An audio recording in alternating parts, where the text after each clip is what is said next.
FBI officers were baffled by the fact that in a prison where even if an inmate were left free to roam, escape would still be impossible, 3 prisoners managed to break out right under the noses of the authorities.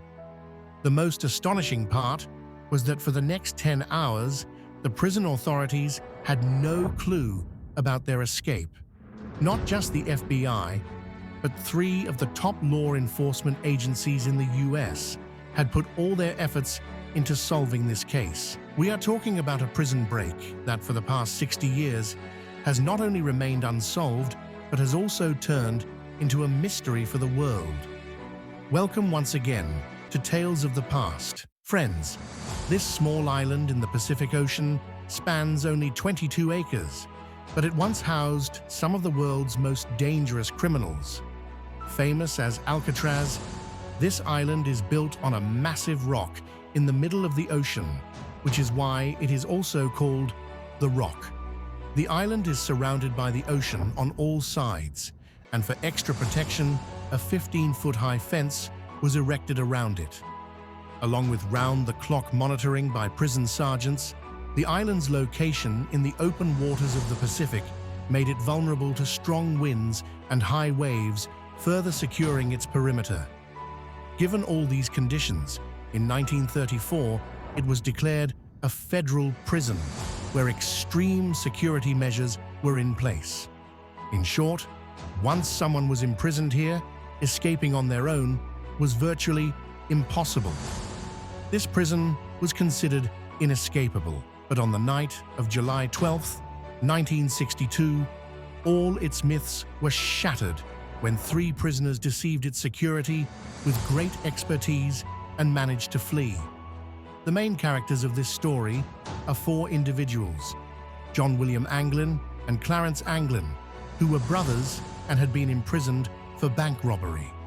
Then there was Frank Morris, who had been in and out of prison since the age of 13 and was also sentenced to Alcatraz for bank robbery.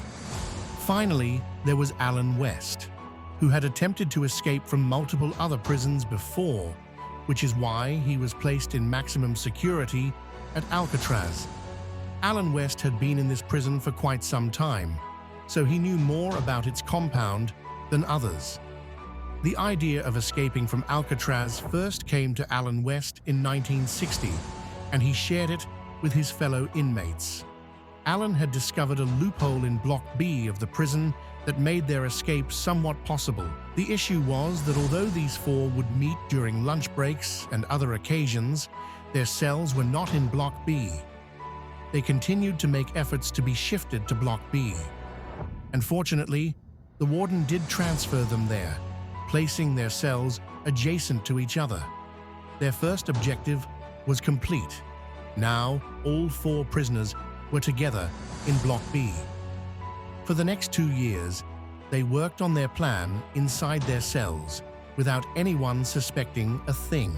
On the morning of July 12, 1962, as per routine, the prison staff went to wake up the prisoners at 7 a.m. During the assembly count, they discovered that 3 prisoners were missing. Upon rechecking all the cells, they found that the Anglin brothers and Frank Morris were seemingly still asleep in their beds. However, something seemed off, so the guards entered their cells and tried to wake them up. To their shock, they discovered that the heads on the beds were not real. They were dummy heads. Yes, the 3 prisoners had escaped, leaving behind heads made of soap, plaster, and a concrete mixture. One of the dummy heads fell to the floor and broke, as seen in this photograph. The sight left the entire prison staff in shock. Assuming that the prisoners couldn't have left the island, the authorities launched a thorough search of the island, but they found no trace of them.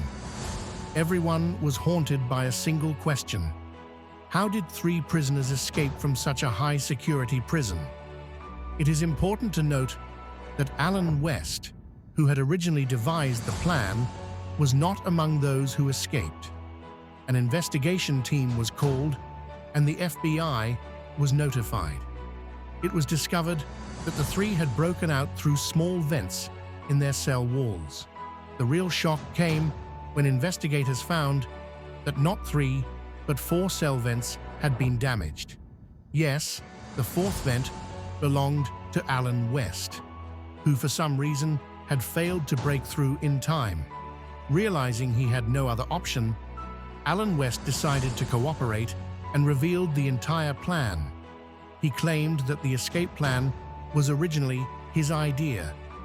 They had crafted the dummy heads using soap, plaster, and real hair stolen during prison haircuts. Each of the 4 cells had a small vent at the back, measuring 5 by 9.5 inches. Since Alan had previously worked in prison maintenance, he knew that these walls were only 6 inches thick and that the vents could be widened.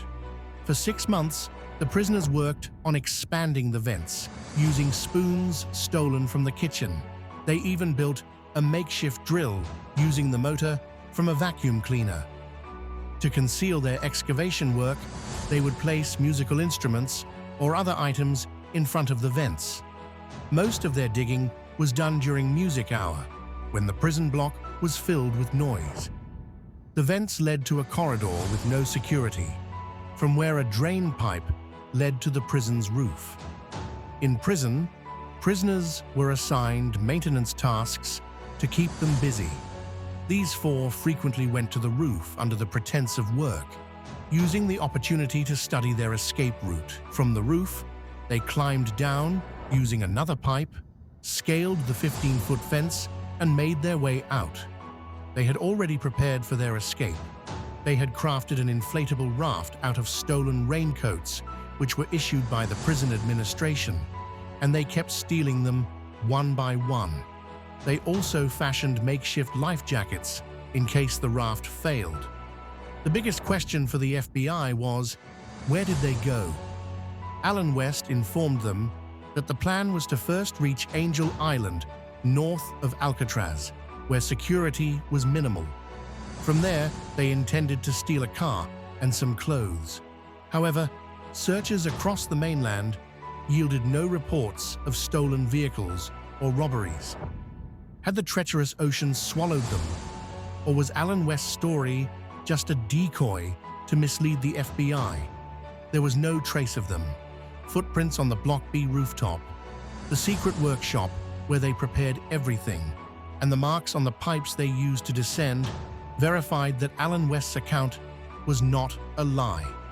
The FBI, along with the Coast Guard, the Bureau of Prisons, and the U.S. Marshals Service, launched a search operation across the sea. They found no prisoners, no raft, and no life jackets. What started as a police case was now turning into a mystery. 4 days later, the Coast Guard discovered a wooden paddle floating in the ocean, believed to be part of the raft. Then, 2 raincoat-made bags were found containing personal belongings, including family photos and letters, suggesting that the prisoners never made it to the mainland. These were items no prisoner would willingly abandon. If a body had drowned, it should have surfaced within 2 days. But despite months of searching, no bodies or remains were found. A theory suggests that the 3 prisoners might have swum to the mainland because FBI had been monitoring the Anglin family closely. Years later, their nephew David told investigators that on his deathbed, John and Clarence's older brother had confided that they were alive and in contact with the family. Some relatives even claimed that on special occasions, 2 oddly disguised women visited, possibly the Anglin brothers in disguise. However, they were never seen again. 15 years later, a cousin of the brothers allegedly spotted them in a club in Brazil and took a photo. While the family believes the image shows John and Clarence, U.S. Marshals dispute it, claiming the individuals' ages don't match the Anglin brothers. This was the last known lead on the Anglin brothers. Since then, no trace of them has been found. The very next year, Alcatraz was shut down. By 1979, the FBI officially closed the case. Today, Only the U.S. Marshals Service keeps it open until the prisoners are either captured, confirmed dead, or reach the age of 99.